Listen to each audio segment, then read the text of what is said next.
మనం ఈరోజు మాట్లాడగలుగుతున్నామంటే వాక్శక్తి, వాక్స్వరూపిణి సరస్వతి. సరస్వతి అనుగ్రహం ఉండటం వలన, పూర్వజన్మలో పూజలు చేయటం వలన ఈవేళ మనం మాట్లాడగలుగుతూ ఉన్నాం. ఆ సరస్వతి అనుగ్రహం వలన మాత్రమే మనం మాట్లాడగలుగుతున్నాం. సరస్వతి అనుగ్రహం వల్లనే మనం ఇంతవరకు చదువుకోగలిగాం. అంతేకాదు, మనకి ఏదైనా ఒక బుద్ధిశక్తి, జ్ఞానశక్తి అని చెప్పుకున్నామే, మనకి ఏదైనా బుద్ధి వివేకం కలుగుతోంది అంటే ఆవిడ అనుగ్రహం. మనకి జ్ఞాపక శక్తి ఉంది అంటే ఆవిడ అనుగ్రహం. వివేకం ఉంది అంటే ఆవిడ అనుగ్రహం. వస్తు పరిజ్ఞానం కలుగుతుంది అంటే ఆవిడ అనుగ్రహం. ఎవరినైనా మనం గుర్తించగలుగుతున్నామంటే ఆవిడ అనుగ్రహం. అంటే మనలో ఉండేటువంటి జ్ఞానము అనేటువంటిది ఆవిడ శక్తి, ఆవిడ అనుగ్రహం. ఇది మనం బ్రతికి ఉన్నంత వరకు, చదువు అయిపోయినా, ఉద్యోగం అయిపోయినా, రిటైర్ అయిపోయినా, మంచంలో పడినా ఎదుటి మనిషిని గుర్తించగలగాలి, జ్ఞాపక శక్తి ఉండాలి, మాట్లాడగలగాలి, మనలోని భావనని చెప్పగలగాలి, మనలోని కష్టాన్ని చెప్పుకోగలగాలి.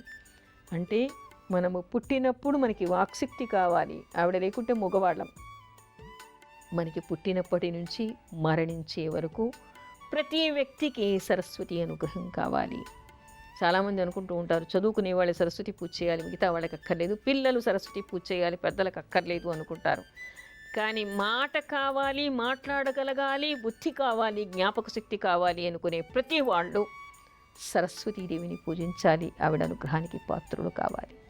అందుకని సర్వదా, ఎప్పుడు, అందరికీ, అన్ని రోజుల్లో ఆవిడ వందనీయురాలు.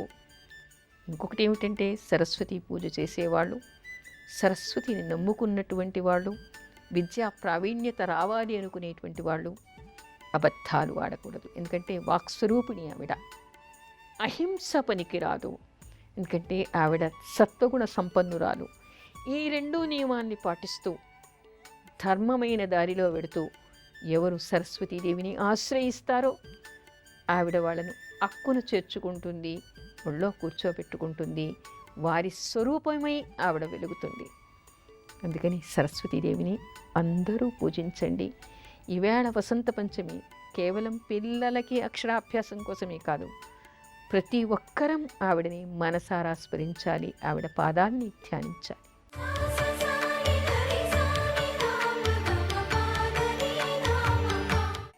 స్మృతిశక్తి, జ్ఞానశక్తి, బుద్ధిశక్తి స్వరూపిణి, ప్రతిభా కల్పనాశక్తిర్యా చ తస్యై నమో నమః.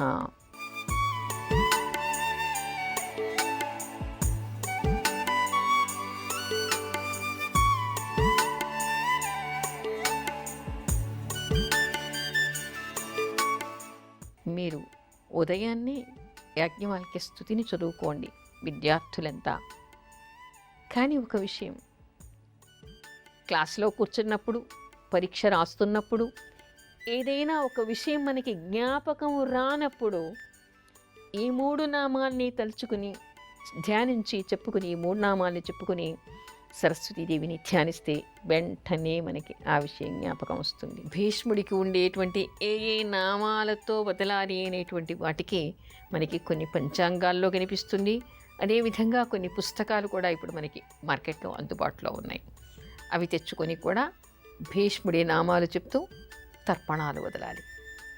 అయితే భీష్మ పంచక వ్రతం అనేటువంటిది మనకిక్కడ మాఘశుద్ధ అష్టమి మొదలుకొని మాఘశుద్ధ ఏకాదశి వరకు చేస్తారు.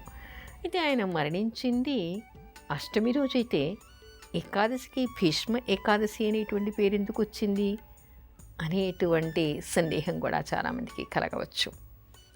మామూలుగా ఏంటంటే, ఎవరైనా ఏకాదశి రోజు మరణిస్తే ముక్తిని పొందుతారుట, నారాయణ సాన్నిధ్యాన్ని పొందుతారుట. మరి ఆ భీష్మ పితామహుడు సాక్షాత్తు నారాయణుడి అయినటువంటి ఆ శ్రీకృష్ణుడి సాన్నిధ్యంలోనే నిర్యాణం చెందాడు. అందుకని శ్రీకృష్ణుడు ఆయనని ఆశీర్వదించాడుట. ఆయన అష్టమి రోజు మరణించిన, ఏకాదశి రోజు మరణించినటువంటి ఫలితం ఆయనకి దక్కుతుంది అని. అందుకని తర్వాత వచ్చినటువంటి ఏకాదశి భీష్మ ఏకాదశి అయింది. ఆ 5 రోజులు కూడా ఆయనకి తర్పణాలు వదలాలి. ఈ 4 రోజుల్లో వదలనటువంటి వాళ్ళు కూడా ఈ ఏకాదశి రోజు తర్పణం వదిలినా కూడా కొంతవేళ వాళ్ళకి మంచిదే, మంచి ఫలితాలే వస్తాయని చెప్పుకోవచ్చు. అందుకని భీష్మ ఏకాదశి రోజు కూడా భీష్ముడికి తర్పణాలు వదలాలి అని చెప్తారు. ఆ తర్వాత జయైక ఏకాదశి అని కూడా దీనికి పేరు. అంటే ఈ పేరు రావడానికి కూడా మనకి ఏకాదశి మహత్యంలో ఒక కథ కనిపిస్తోంది. పూర్వం పుష్పవంతుడు అనే ఒక గంధర్వుడు, గంధర్వులు, కిన్నెరులు, కింపురుషులు అనేటువంటి వాడు స్వర్గలోకంలో ఉంటారు అనేటువంటి కథనాలు చెప్తారు. సాధారణంగా బాగా పాడేవాడని అంటుంటారు చూసారా, గంధర్వ గానం అంటూ ఉంటారు. అంటే గంధర్వులు గానం చేయటానికి, కీర్తనలు చేయటానికి పెట్టింది పేరుగా చెప్తూ ఉంటారు. అలాంటి గంధర్వులు ఇంద్రసభలో పాటలు పాడుతూ ఉంటారుట, నాట్యం చేస్తూ ఉంటారుట. అయితే ఇంద్రసభలో ఒకప్పుడు ఈ పుష్పవంతుడు అనేటువంటి గంధర్వుడు గానం చేస్తూ, నాట్యం చేస్తూ ఎదురుగా ఉన్నటువంటి భార్య మీద దృష్టి పెట్టి లయ తప్పాడుట. ఆ లయ తప్పడం వల్ల ఇంద్రుడు అతన్ని శపించాడుట. మీ దంపతులు ఇక్కడ అపశృతి చేశారు కాబట్టి లయ తప్పారు, నీ వలన జరిగింది కాబట్టి ఈ ఇద్దరు రాక్షసులై భూమి మీద సంచరించండి అని చెప్పేసి వాళ్ళని శపించాడుట. వెంటనే ఆ పుష్పవంతుడు, అతని భార్య కూడా భూలోకానికి వచ్చారు. భూలోకంలో రాక్షసులై తిరుగుతూ ఉన్నారు, అడవులన్నీ పట్టుకుని తిరుగుతూ ఉన్నారు. వాళ్ళకి ఎక్కడ ఆహారం దొరకటం లేదు.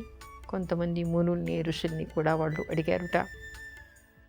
మాఘశుద్ధ ఏకాదశి రోజు నియమనిష్టలతో ఏకాదశి వ్రతాన్ని చేసినటువంటి వాళ్ళకి సత్ఫలితాలు కలుగుతాయి అని ఆ విషయం తెలుసుకున్నారు. ఆ రోజు నిజానికి వాళ్ళకి ఎక్కడ ఆహారం దొరకలేదుట. తిరిగి తిరిగి తిరిగి విష్ణు ఆలయాన్ని చేరారుట. విష్ణు దర్శనాన్ని చేసుకున్నారు ఏకాదశి రోజు. ఆ రోజంతా కూడా నిరాహారంగా జాగరణ చేశారుట. మరునాడు ప్రసాదాన్ని స్వీకరించారు.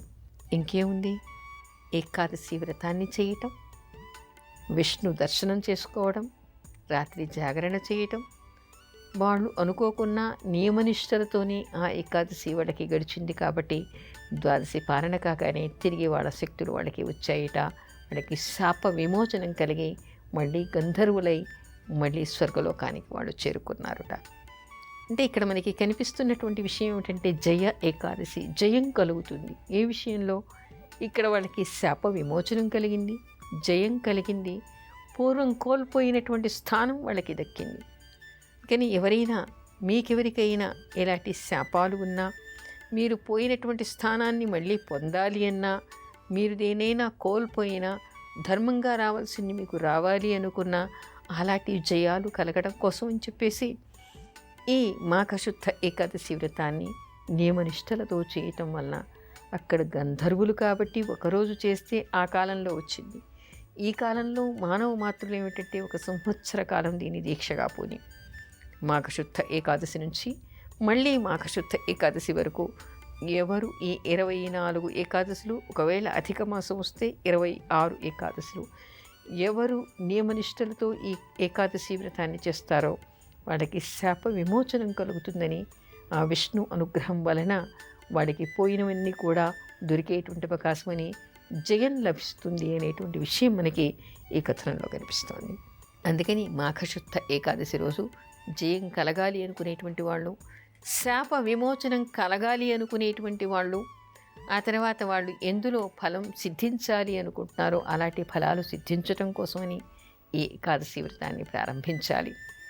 అదేవిధంగా సంతానం లేనటువంటి వాళ్ళు భీష్మ పితామహుడిని తెలుసుకుని, ఆ పురుషులు మాత్రమే ఇక్కడ సంతానం కోసం అని చెప్పేసి భీష్ముడికి తర్పణాలు వదలాలి. అలా చేయటం వలన సత్సంతానాన్ని పొందేటువంటి అవకాశం ఏర్పడుతుంది.